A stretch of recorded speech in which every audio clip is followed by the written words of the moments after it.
Hello everyone and welcome to Disasterpiece Publishing House. I'm Dev Solovey. And I am Cy Metz. And this is a show about the good, bad, but mostly bad of weird internet literature. Dramatic readings included. Now, Dev, we have been building up to this pretty much all afternoon.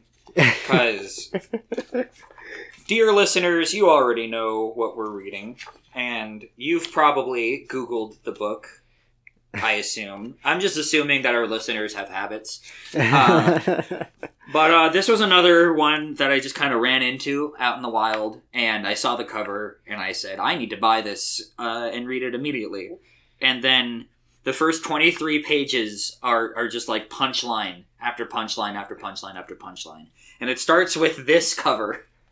Tales from Margaritaville and Jimmy Buff. That's fucking incredible. The full title of this is Tales from Margaritaville, Fictional Facts and Factual Fictions. And the cover is just they took a Polaroid of Jimmy Buffett and crudely cut it out with some craft scissors and slapped it on top of an oceanic map of the Dominican Republic for some reason. Incredible. Yeah. So that's where Margaritaville is. No, we'll get to where Margaritaville is. Oh, okay. Because it is actually a very important part of the introduction. Oh, interesting. So, I couldn't get very far into this without having to, we need to explore this together. Because I was reading this and I just kept laughing out loud while also having a hard time getting through it. Because Jimmy Buffett is not a good writer. Spoiler alert. We'll get into why I think he's a terrible writer. But it's just filler from the get-go. You get page 1, Jimmy. Second page, Buffett. Third page, Tales. Fourth page, From. Fifth page, Margaritaville. And then a full page spread of the entire thing. Like, they just waste 5 goddamn pages of nothing. It's nothing. There's nothing here. With the exception of 4 autobiographical stories and the son of a sailor section of this book, Tales from Margaritaville is a collection of fiction, names, characters, places, and incidents, yada, yada, yada. The introduction is called Walkabout, which is hilarious to me. And he kind of just rambles for a while about the Aboriginal people of Australia. He talks about just whatever the fuck comes to his mind. But this is the part that gets to me, right? This is why he wrote this book. My need to be alone had carried me halfway around the world to the island of Bora Bora, which had haunted me since I saw South Pacific performed by Catholic Theater Guide Guild in Mobile, Alabama, when my piano teacher played Bloody Mary and sang Bali Ha'i with a strong southern accent. She hooked me on the myth and planted the seeds of discovery that eventually led me to the South Pacific. Jimmy Buffett just immediately admitting, I'm a colonizer, let's go. So he's just like, yeah, I need to go to Bora Bora. This is like how I became like a beach guy. How does a guy from Alabama become a beach guy? Anyway, the morning of our trip, however, I came down with a relapse of breakbone fever, a cousin to malaria transported around the tropics by man-eating mosquitoes. My malaria attack was accompanied by a strange, low-pressure cell that had covered the blue Pacific with a dense curtain of gray and dumped monsoon rains on the island for a week. I wrote between fever spells, hot and cold flashes, and visits to the island pharmacy where I bought cough syrup from a beautiful lady behind the counter. She made being sick somehow seem worthwhile. So, Jimmy Buffett in between, fucking fever-induced hallucinations and, sweatily flirting with a pharmacy tech for no reason. Writes these absolutely batshit short stories that are terrible and bad. And, what's the line where it gets to it? Where is Margaritaville? One of the questions I am asked most is, where is Margaritaville? I answer, when you are there, you will know it. I have known about it for quite a while. Ever since I was a child, I have had a recurring dream of visiting an island. It appears at different locations on the perimeter of the Gulf of Mexico, west of Tortuga, south of Ship Island, or in the middle of Perdido Bay. Somewhere and everywhere. Margaritaville has its origins. I love when creators do this. This echoes kind of what Guy Fieri did with Flavor Town. I was about to say. Yeah. This is proto-Flavor Town. It's Flavor Town. It's the Dark Carnival. I love it. So is this the lore book for Margaritaville? Well, no, hold on. I have visited many of the... And then he goes Margaritaville is all these places that I've been. And it can be... I remember my grandparents' backyard in Pascagoula as my first base. Mississippi, Mississippi. He just lists a bunch of places, and he's like, I have visited many of those places with the names that sounded so intriguing, and I have always carried with me that floating island of my dreams, the legend of Ataragram, the wonderful loony inhabitants of Snakebite Key, and the cast of characters I have encountered during my trips on so many boats may hold some clue as to where Margaritaville is, making the quest to find the mythical island the real adventure. So now join me, if you will, on the real and unreal voyages to and from Margaritaville. Whatever the hell that is. Now, based on this, what do you think the first short story is? I'm going to be wrong no matter what, but I'm going to say it's the pretty lady who is selling him the medicine. No. It's not that. Try again. Think of what is the... Oh, here we go. I'll read a relevant quote that is... Yeah, it cites Mark Twain right before the first the first introduction, and it says, "Write what you know about." Now again, with that in mind, what do you think Jimmy Buffett might have writ a story about while feverishly shitting out his bones because he had mosquito parasites that kept him from going to vacation? A swamp with mosquitoes in it? Somewhere in the South? Well, I guess the point I'm trying to make is you'd think that it would start with a sailor's story, right? It would start with, like, something about the beach or something about, like, somebody who... It's about a cowboy. It's about a cowboy who's about to lose his ranch because the woke mind virus is coming for good old-fashioned Central America. Interesting. When was this written? It was written in 1989. That's incredible. Yeah. So, the first story is called Take Another Road. This short story is only what I can describe as Ben Shapiro tier writing. Okay. Because the amount of, like, weird tangents that are obviously written by somebody who doesn't know what the fuck it's like to be a cowboy trying to be a cowboy. Like a rich person's idea of what a cowboy is, but also, because it's Jimmy Buffett, the cowboy also secretly longs for the sea. And he, like, paints his, like, one of his horse's stable like a coral reef. It's just fucking nonsense. A cowboy who's probably never seen a coral reef. Yeah. Tully Mars was lost in space. His conscious mind was 1,000 miles away in the trade winds, where white sand beaches and coconut trees were surrounded by the crystal clear sea. His subconscious, however, was still in Wyoming. His horse knew where Tully was going, and trotted along through the snow without needing any direction from the worn leather reins. Tully dismounted near the edge of the Snake River. Mr. Twain, his fail-safe sorrel stud, stayed put. The cattle had broken through again. Wait. Is the cowboy named Mark Twain? No, Mr. Twain is the horse. No, the cowboy's name is Tully Mars. Okay. Yeah, the writing is such... it's written in such a way that I'm already lost. I don't know if I really got... I was trying to take only a couple of passages, but, like, Jimmy Buffett... Like, there's no way this wasn't written by a ghostwriter who just frantically was writing down Jimmy Buffett as he just kind of, like, ranted and rambled, like, because he was stoned and drunk or whatever. Yeah. Because, like, that's just the way that he writes in the opening and throughout the entire thing. He can't not write like Jimmy Buffett. Yeah. So it's like the guy behind Cheeseburger in Paradise is trying to tell a meaningful story about a cowboy with ennui with capitalism encroaching on it. The reason why, like, modern day cowboy stories are like so, oh my god, shut the fuck up about that. You're telling the same kind of old gruff man against the tides of the modern world, and he's the first. But it's like the exact same kind of story over and over again with the same kind of buzzwords. I'll get to it, but, like, there's one line that made me laugh out loud when it gets to, like, trying to characterize the villain of the story. It's just, like, comically over the top in terms of, like, bitchy liberal Clinton woman.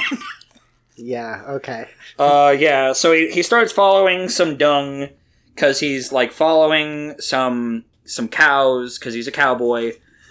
And he finally sees them. He's like, another couple of minutes and I would have had to put their pictures on a goddamn milk carton, he said. He moved towards them and started laughing at the thought of a Gary Larson cartoon. Car! He yelled at the cows. They looked at him like he was crazy. So, like, he can't help but just, like... Jimmy Buffett, the guy, was like... He was writing something because it made him think of Far Side cartoon. And then he just references the Far Side cartoon. Oh, man. People always forget how much the Far Side influenced culture in the 90s. It's kind of wild, but you see it. Yeah, here. It's like one of the first mainstream absurdist things that people kind of got, and people are like, "I don't get the joke." Well, it's absurdist. Yeah, like you all laugh at "Here Comes Dat Boy," but you think that Gary Larson, like he was the original shit poster. Yeah, he was. That was kind of the genesis of random humor, in my opinion. Yeah, cow tools will always get me. I don't know what cow tools are. Yeah. At least this is real cowboy work, Tully said to Mr. Twain. Again, he's talking to the horse. No one is there. He's just crazily talking out loud. At least this is real cowboy work. I swear this is the last year I am cowboying, Twainy. I ain't cut out for Dude Ranch shit. We're going to the ocean, me and you. This is literary fiction. two, like a page and a half into this own story, and Jimmy Buffett's like, why did I fucking pick a cowboy? I hate cowboys. Why did I try this? Tully's uncle had just sold the ranch to a syndicate from California. I'm skipping ahead a little bit. Syndicate from California and had moved to Arizona. So this is in our back fucking yard right now. Oh, no.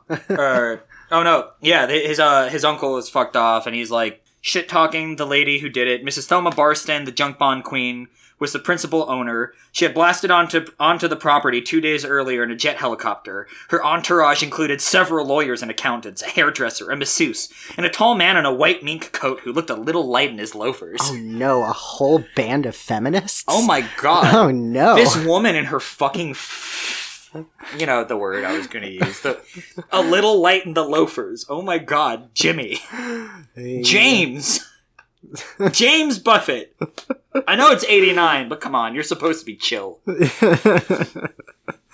Tully watched them climb out of the chopper, holding their noses as they passed the stock pen. It was obvious that the new owner of the Double M Ranch was more interested in designer jeans, tax write-offs, and two toy poodles than in ranching. Jimmy Buffett owns stake in hotels.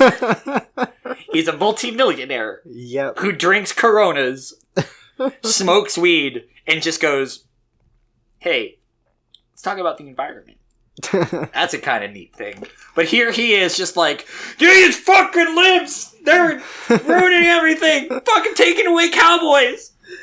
How many years ago was this? Like I said, 89, so it's like, it's like 2009, 24 years. 24 years? No, it's 30, 34 years. 34 years. Yeah, oh shit, yeah. I was off by copyright 1989.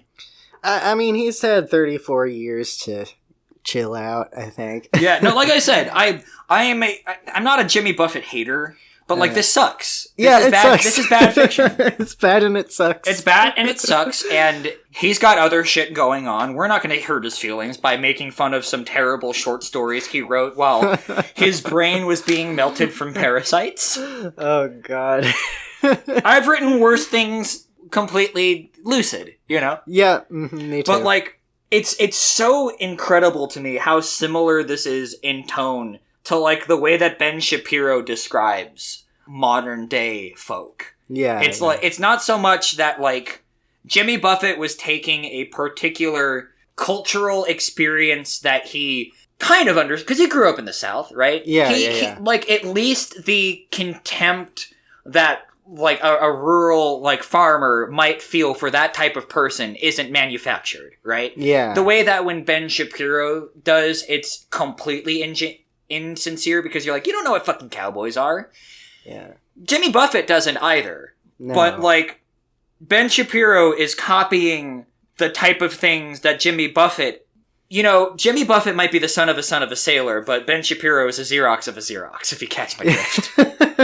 It's funny to see like that kind of like similar thing coming from a way more chill guy. Yeah, I think also just for me personally, it's very funny to see bad stories about cowboys just... Because we're from... Yeah, we're from cowboy country. Like we know what they were fucking like, you know? They're not... They still exist. Like, yeah. You don't, I mean, okay, to be Guess fair. what? The best ones aren't white either. Yeah, hey, y'all. no, vaqueros, right? Yeah. But, like, that's the thing is, like, a lot of people consider Arizona, like, when they think of Arizona, they think of people in cowboy hats. And, like, that's not how it is here. If you go to downtown Tucson, you're far more likely to find someone wearing dirty tie-dye and smelling like weed. But you do see people wearing cowboy hats. So, like... Yeah, like, the rodeo is an enormous part of our culture here. We have Rodeo Break. Yeah. We're the one state that does that. And I always feel like, when it comes to stories that are set, like, obviously this is a different type of cowboy, right? Yeah, right? Yeah. But, so it's kind of a weird comparison to make, Yeah. but... When they're talking about, like, the modern farmer, they characterize them like cartoon cowboys, because that's our shorthand for, like, the freedom guy or whatever. Yeah, you know? yeah. But living here, I always get this either disconnect from cowboy stories because they're really ingenuine, or there's something that isn't, like, they try and pass off something about our region that's just factually incorrect. Yeah. You can always tell when someone hasn't done their research. Like, JoJo's Bizarre Adventure, Steel Ball Run is a cowboy story. Literally, like, a turn of the century, like, they are doing cowboy shit on horses in the Arizona desert. Yeah. And Araki goes out of his way to, like, he went on, like, a train journey, essentially, to, like, learn about the region. He names specific tribes. He learns about the geography of the region and the relevant history, even though he's, like, an outsider. Yeah. So there's stuff there where, like, even though he gets some stuff wrong, you're like, oh, you're not just saying the native folk, you're saying the Apaches that were, like, actually prevalent in this era. And you're citing particular groups. Yeah. There's an effort being made here that people here don't fucking take. Yeah. Sorry, that was a tangent, but but like, there's just this disconnect that comes from, like, this isn't how cowboys do. Why are you thinking like Jimmy Buffett? I don't know. I'd love to see Jimmy Buffett try to be a cowboy for one day. See how it works. Yeah, it would be pretty funny, huh? What do you mean I can't wear my flip flops? I glued spurs to the back of them. Come on, y'all, be cool. Them to be like, yeah, you're right. I'm making fun of him now, but if Jimmy Buffett was, like, right in my face, I would not bring this up at all. I'd be like, hey. I guarantee you there's a million fans of Jimmy Buffett out here. Yeah. No, like, I like Jimmy. I like his music a little bit. The West is chill enough to enjoy his kind of music, too. Yeah, the thing that sucks about it is just, like, the tone. Like, the internal monologue is just Jimmy Buffett. Tully cut cows 5 days a week, got drunk on a Saturday night at the Twisted Steer bar, and spent all day Sunday in bed at Limited Love, the local whorehouse, reading about the rest of the world. So, not only is he like, yeah, he's hard, he fucks, but also he's smart. He fucks a whore, and while he's there, they just also have books about the world there, and in post-nut clarity. That's how Jimmy Buffett goes, like, this is how this guy talks like me, is because because of post-nut clarity. It's because of post-nut clarity and incidental whorehouse reading material. This is my favorite part, though.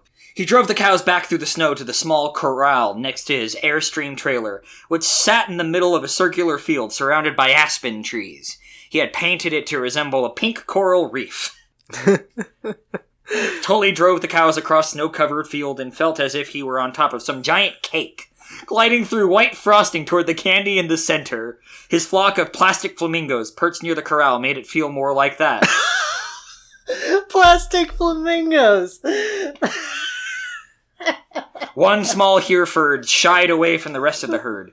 Tully and Mr. Twain were of one mind and moved to cut the angle between the calf and the tree line. Then Mr. Twain went to work, moving back and forth like a cat, edging the stray back to the gate. Tully loved this cutting horse, his only true friend in the world. If we set him in Arizona in the West, he has a house from Winter Haven. Yep. during Christmas. He has Well, because this is... Like, that's the sort of, like, irony he's trying to go for, is like, oh, it's cold, and he's dreaming of, like, warmer beaches. Okay. Like, but it's still, like, Oh, okay. Yeah. So, like, there's this really funny disconnect where Jimmy Buffett, a guy who doesn't fucking give a shit about that culture, like farmers or any of that, like, he doesn't care. He's in the tropics. He sits down to write a cowboy story, and even when he does that, his cowboy is like, I fucking hate this shit. I just want to be on the beach. Fuck this. Wait. I have to ask, was this during, like, John Wayne's popularity? Probably 89? Yeah, probably at the tail end of it, but like... Yeah, I don't know a whole lot about John Wayne, but yeah, if you grew up with that... He grew up in like, Alabama times, which is perpetually 1951. Yeah, but John Wayne was like, at the time, he was like a symbol of masculinity. It was more than just he played cowboys. It was like... He was the macho man. He was the guy to be. So that's probably what Jimmy's playing on. Yeah, he also, not to get too detract on John Wayne, but John Wayne also, like, he wasn't just like an icon. He was like a particular type of toxic dickhead. Yeah. And like, would bully children about it. That sounds about right for John Wayne, and it sounds about right for this protagonist, too. Yeah, no, but you're supposed to empathize with him. You're supposed to see him as a real cowboy, but... He doesn't fucking give a shit. No. Because Jimmy doesn't give a shit. Anytime he's like, describing something, it's something out of a cowboy movie, or he's thinking about going to the beach. And that's 100% valid. Yeah. So, some stuff happens. Mrs. Barston from earlier comes through. Here we go. Oh yeah, here she is. This is just so fucking mean. Thelma Barston did not want to look her age and was lucky to live in a time when liposuction, silicone implants, and collagen injections had allowed plastic surgeons to totally disprove the theory that you could not make mountains out of molehills. Jesus, damn. Sorry, I was improving hard earlier when I was calling her a Hillary Clinton type. I meant like an Anna Nicole Smith type. Interesting. Like I bought it because I have the money and I want a horsey type of lady. Damn. Which, Jimmy, you're not too far from that yourself, my guy. Heavy-handed. Tully had just left his lookout and was now watching Thelma from the apple orchard just above the main barn. Yada, yada, yada. Thelma was doing aerobics in a pink leotard that looked 2 sizes too small as Michael Jackson's Beat It shattered the peace of the valley.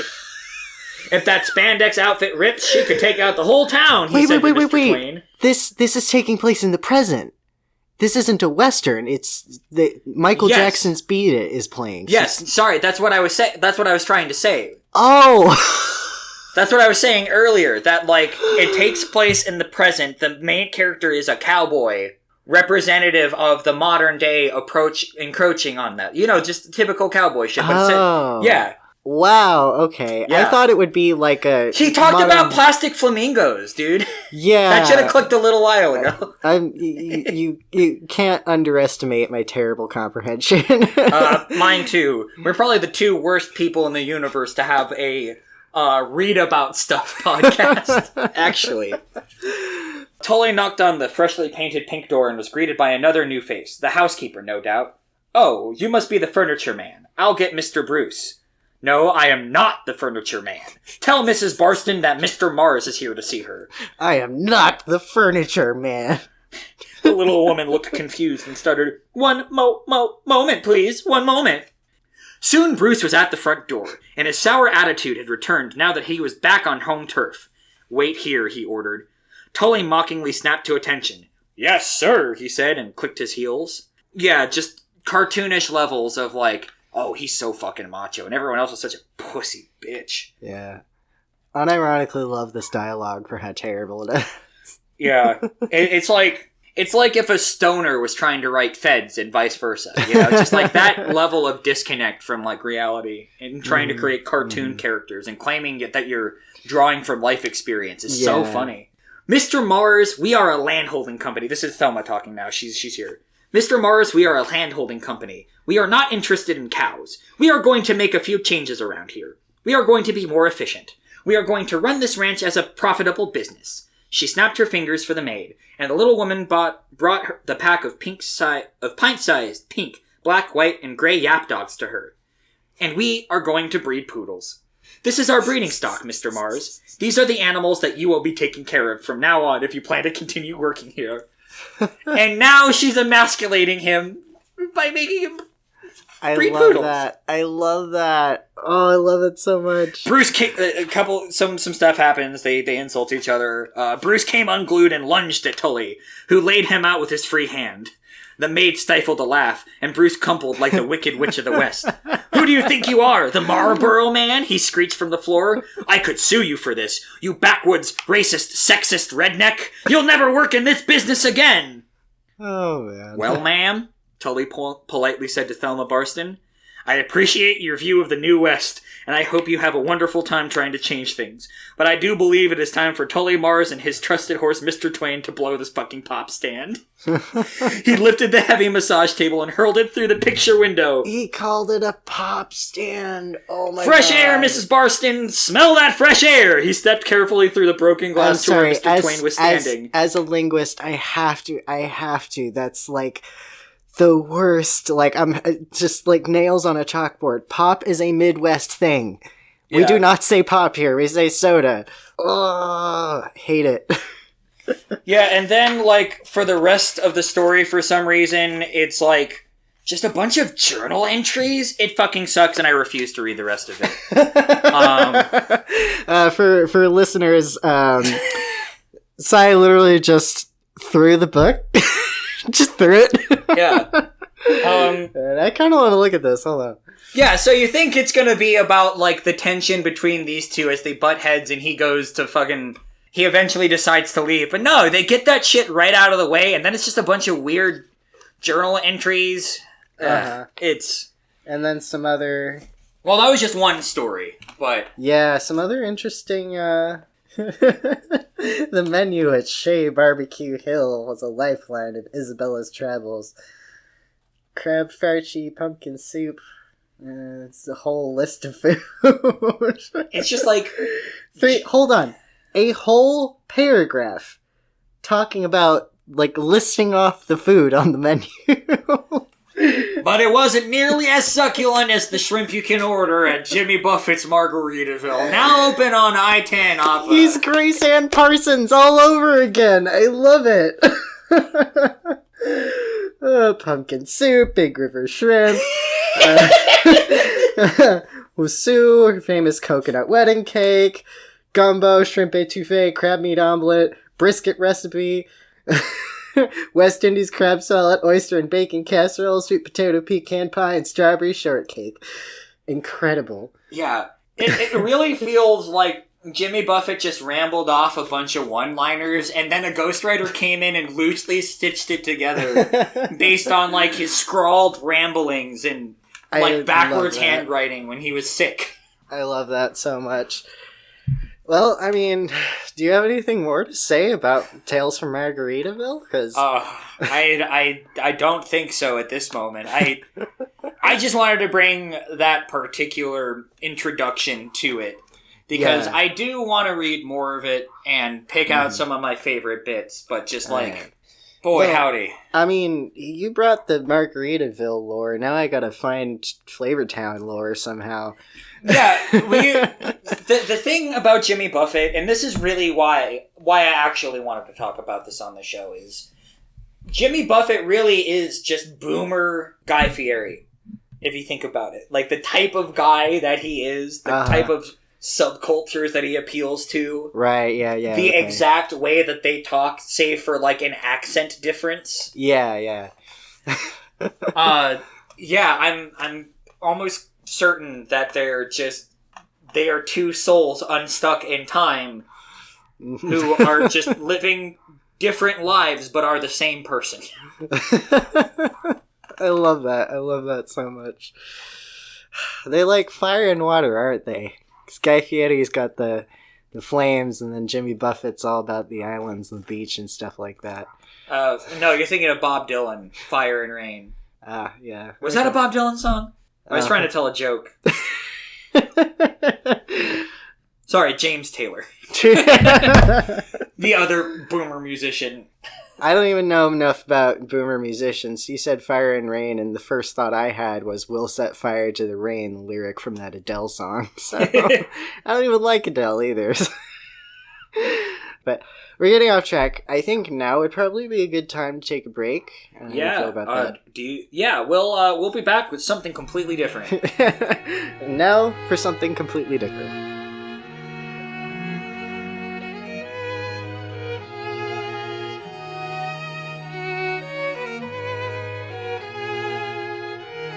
So Dev, during the break, I got some really good news.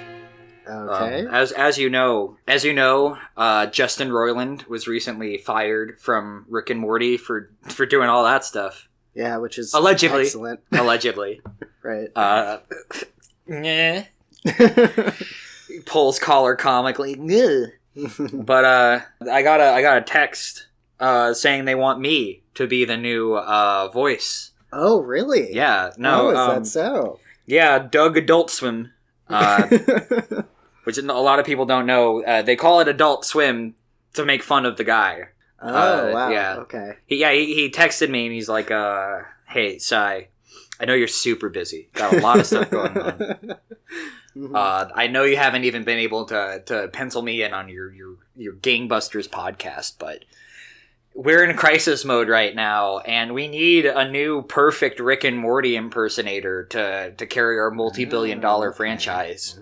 So I think in celebration, we should return to an old bit. Yeah, we should return to Rick and Morty ruin Adam. Wow!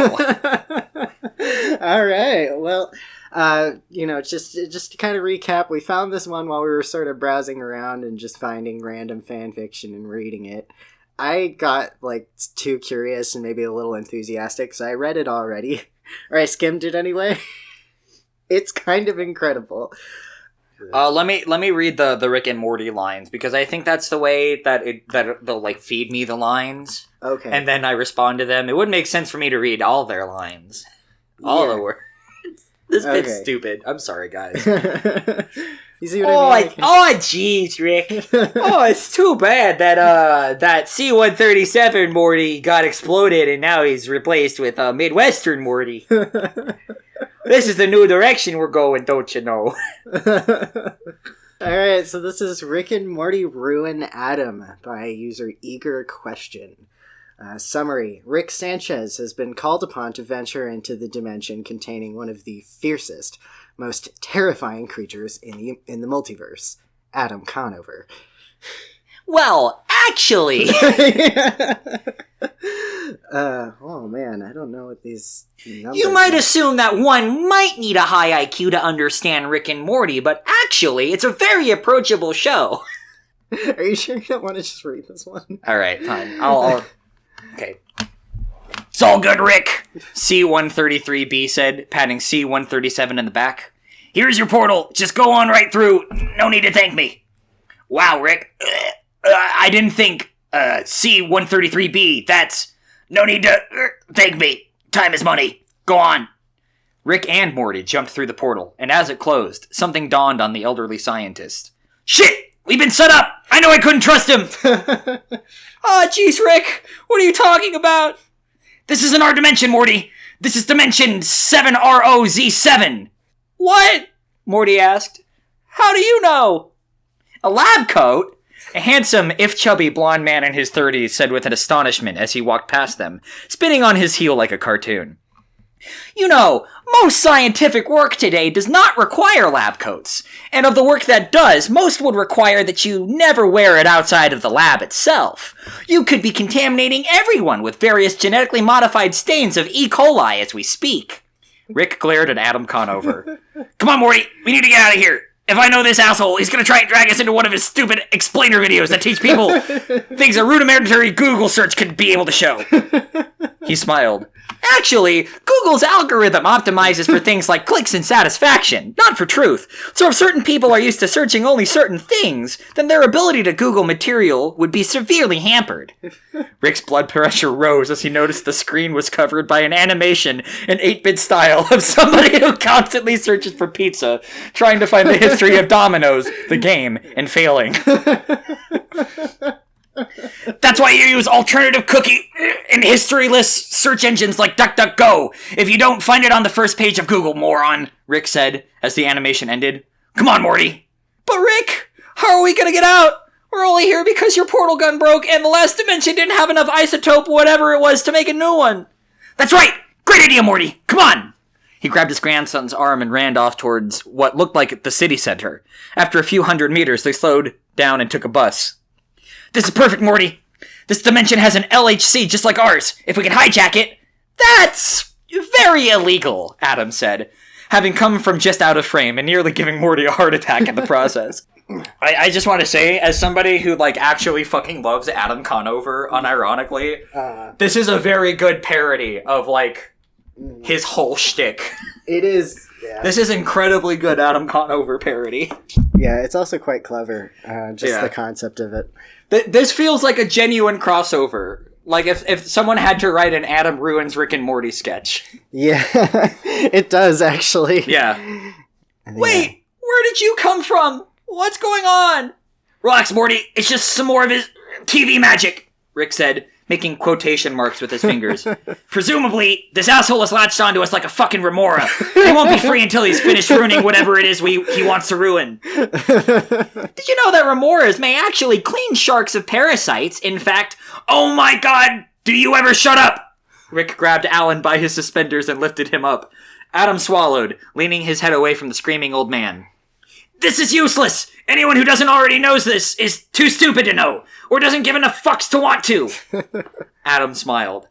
Actually... Oh, come on! Rick interrupted, dropping Adam violently, but the blonde man would not be deterred. This feels like it was written by his girlfriend. Lisa Hanholt. Oh, come on! The modern idea of intelligence is suspect, and dismissing people as stupid is a century-old tool of class warfare. This is Adam Ruins Everything, and I'll tell you about it after the break.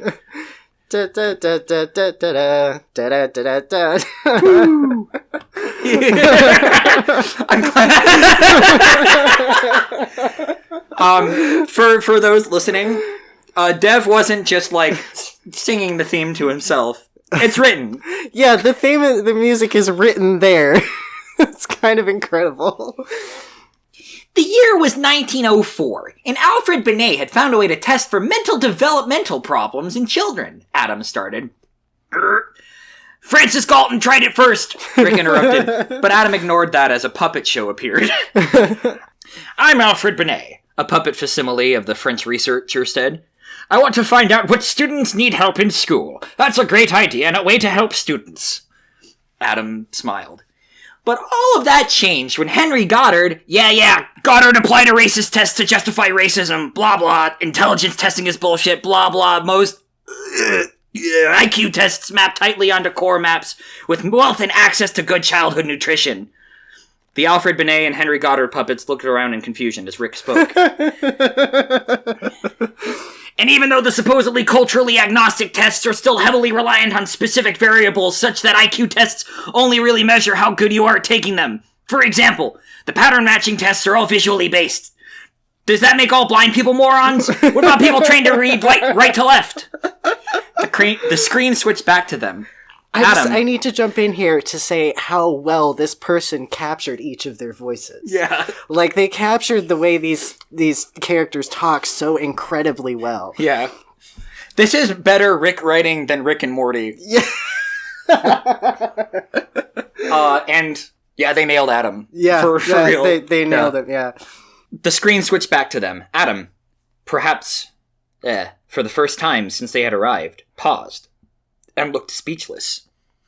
Also, intelligence is contingent on circumstance, and best described as a set of skills that anyone can, in theory, get better at, plus or minus some natural talent. Did I miss anything? Adam shook his head slightly. Rick cleared his throat and glanced outside. The airport! Yes! Come on, Morty! They rushed to the airport and began looking for trips to Switzerland. Aw, jeez, Rick. I think that guy felt bad. Yeah, well, Morty, no one likes to show off, and nothing he said mattered anyway. You didn't have to be such a dick, you know? Yes, I did. You have no idea what it's like, Morty. Being the smartest man in the universe. Everyone is like a monkey. Do you know what that's like? To feel like you're constantly surrounded by morons? It's exhausting, Morty. Makes me want to blow all this shit up.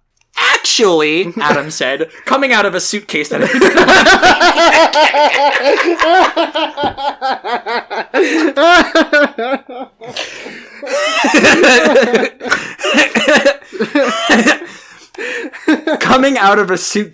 had been left leaning against the wall. Jesus, are you serious right now? Wealthy and educated people are less likely to engage in antisocial behavior. And while IQ test measurements are largely meaningless in and of themselves, there is a strong negative correlation between their scores and the likelihood of you being imprisoned. You think this is a joke, you little turd? Rick asked, pulling a gun out from his lab coat. I am not fucking around! Oh, God. Not 10 seconds after he said this, a dozen different tasers from a dozen different airport security officers hit Rick, making him convulse and fall to the floor. Aw, jeez, Morty said, lifting his arms in non-aggression against the security officers as they approached the unconscious Rick. Wow, you guys were really on the ball in this one, Adam told the security officers as he followed. Did you know most airport security measures are completely useless?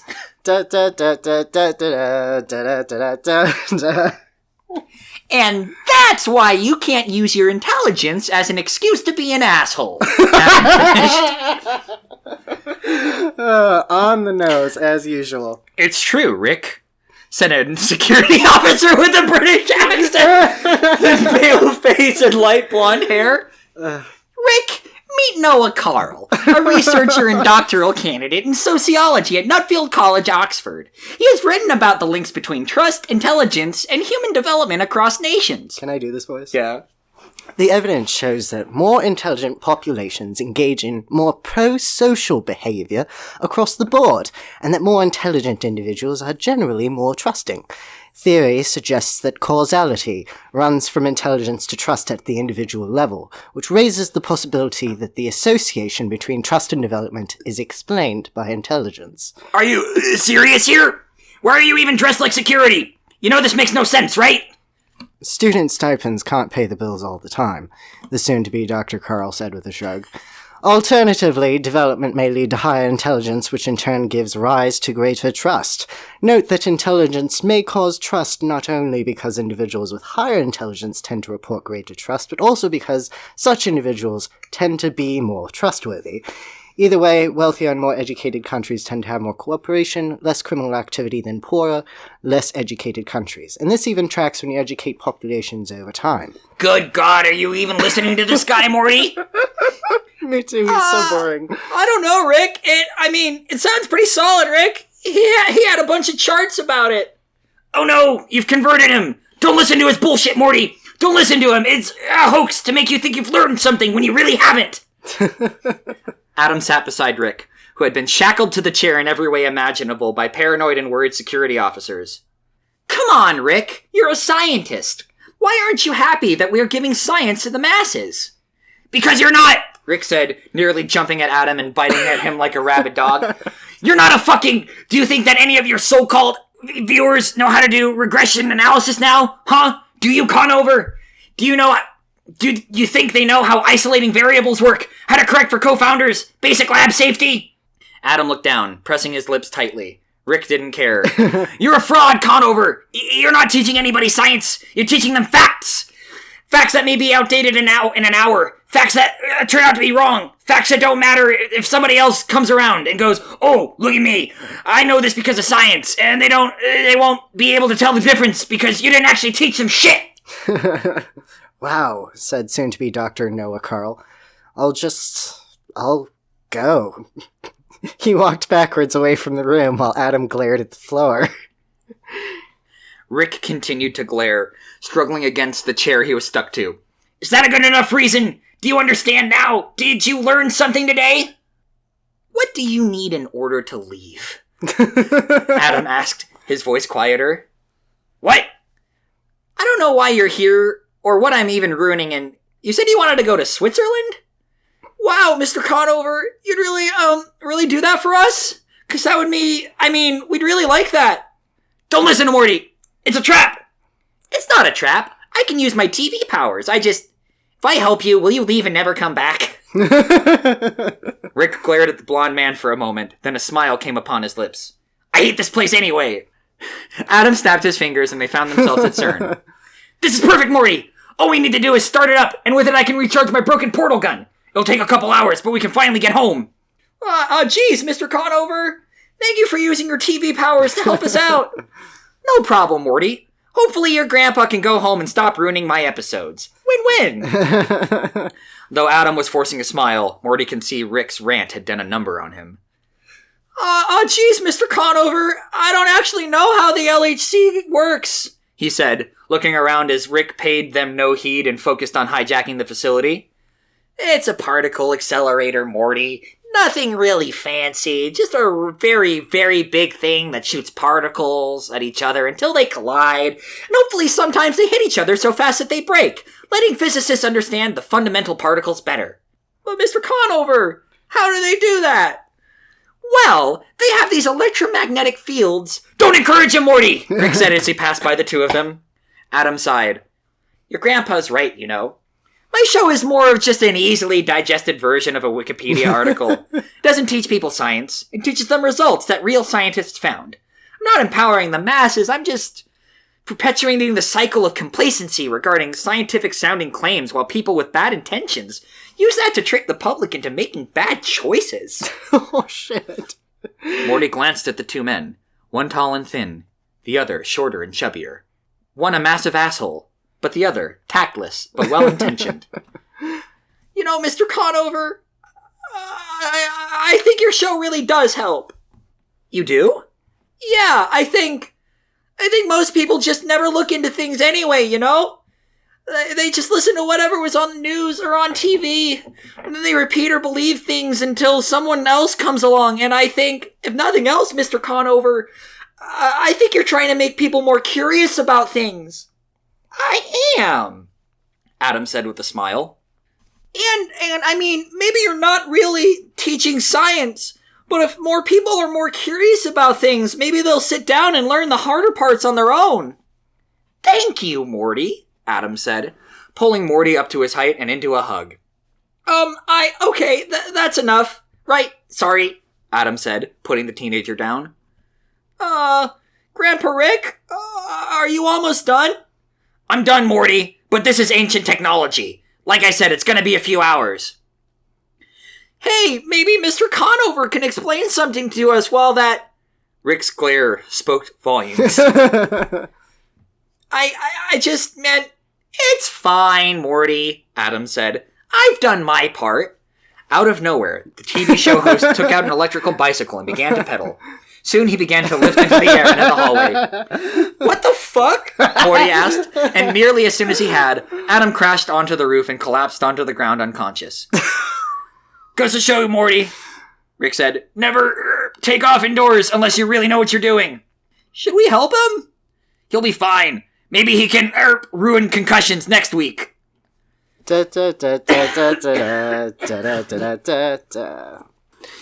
Adam's eyelids twitched as he started to wake up.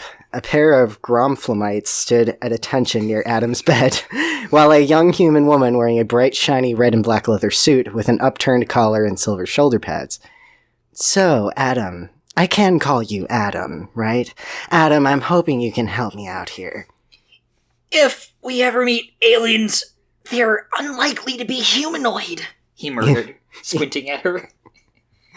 Can I get a better dosage here? She asked. A frightened human nurse nodded, her hands trembling as she searched for the right drug before injecting Adam with something. After a moment, he blinked hard. Ow! My head hurts. What's going on? Who are you? All in due time, Adam. Still, as a member of what used to be the Galactic Federation, I've been putting a lot of my considerable resources into tracking down and destroying the man who destroyed my society. A man I know was recently in this dimension after we tried to kill him by stranding him in Dimension 35C. And I have reason to believe that you, dear Adam, hold the key to the information I'm missing. Now, I will ask you, where did Rick Sanchez go? I don't know. We didn't really... Adam's confused expression seemed genuine enough to convince her. I think he just wanted to leave? Damn it, Tammy said. She stood up and dismissed the recovering blonde man with a wave of her hand. Whatever, let's go. We're wasting time. Wait, do we kill them? One of the Gromflemite guards asked. She rolled her eyes. Do I look like I care? Whoa. And then they do the, did you get any of that bit? From, yeah. From the, Did you get any of that? Yeah, the Harmontown Productions. Man, how do you feel about this fic? That was kind of incredible, honestly. It's clever, isn't it? It felt like an Adult Swim bumper. Yeah. This felt like it could have been, like, you know, in another universe where Adam Ruins Everything wasn't canceled. Yeah. No, this was... It's good. It's good. Like, it's awesome. The best thing about Adam Conover is, like, everyone who's like, I hate that guy, he's annoying. It's like, yeah, that's his shtick. Yeah, that's the whole thing. If you ask him, he knows he's annoying. Yeah, he's making fun of himself for being annoying. That's why the show is called Adam Ruins Everything. Yeah. It's not called Adam Explains Everything. It's called Adam Ruins Everything. Because, like, even in the TV show, like, he goes through arcs where people make fun of him and he feels like shit all the time. Yeah. And that's the point, too. I think that's what makes the show so well balanced, is because, like, he is essentially just, like, explaining everything to everyone in an annoying way, and so they kind of dunk on him, or they have other people come in and kind of, you know, and it creates a sort of balance of, like, yeah, he's annoying, but, like, also the characters are visibly annoyed by him. And, like, anyway, what am I waffling about? I feel like if you brought this to Adam Conover's attention, he would read it. Oh, like, well, this seems like the kind of thing that if you can somehow get it in front of his face, I'm gonna like, tweet I'll ambush him during a Twitch stream or something. Like, hey. Yeah, no, I'm gonna tweet it at him right now. Because, like, why not, right? Hey, it's Dev here, jumping in after the fact. So, funny story about this. I did, in fact, tweet it at Adam Conover, and not only did Adam read the fic, he also replied to me. His response was a quote from the fic that describes him as handsome if chubby, along with a few question marks to indicate what I can only assume is displeasure. I had no idea how to respond, so Sai took the cringe bullet for me and replied with, I want to apologize. I feel indirectly responsible for this coming before your eyes. I am certain that I will never live this down. Anyway, back to the episode. Well, now that we're checking our phones, maybe I should check my phone, too. Oh no, I just got another text from Mr. Adult Swim. Oh, no. It says, Verizon could not complete your message as... I think I might have just gotten catfished, actually. I guess they changed their mind after they heard how bad my impression was. And on that note, I think we're just about done. Yep. So, as always, we'd like to thank Aria for the use of our theme music. You can find her on Twitter at 2glitch. If you're on YouTube, please subscribe, like, hit the bell, leave a comment. It's great for engagement. If you're on another platform, please leave a review. Share it with your friends. If you like the show, any sort of engagement helps. I'd also like to plug my Patreon. The link is in the description. It's Dev Solovey, DEVSOLOVEY. And as always, follow Jimmy Buffett and Adam Conover on Twitter. Yeah, please follow both of them on Twitter. We'll see you on the next episode. And remember, don't read where you shit.